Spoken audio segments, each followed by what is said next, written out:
Marc Márquez Alentà is a Spanish Grand Prix motorcycle road racer and one of the most successful motorcycle racers of all time with 8 Grand Prix World Championships to his name, 6 of which are in the Premier MotoGP class. Márquez races for Honda's factory team since his MotoGP debut in 2013.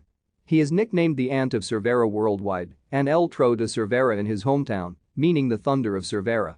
He is one of 4 riders to have won world championship titles in 3 different categories, after Mike Hailwood, Phil Read and Valentino Rossi. Born in Cervera, Catalonia, Spain, Márquez became the second Catalan rider after Alex Crivell and the third Spaniard after Crivell and Jorge Lorenzo to win the Premier Class title and is to date the most successful Catalan and Spanish rider in the top category.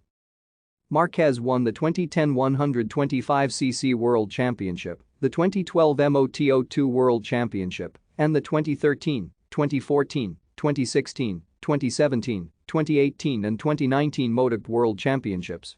Márquez became the first rider since Kenny Roberts in 1978 to accomplish the Premier Class title in his first season and the youngest to win the title overall. Thank you for watching. Like and subscribe if you would like to view more of our videos. Have a nice day.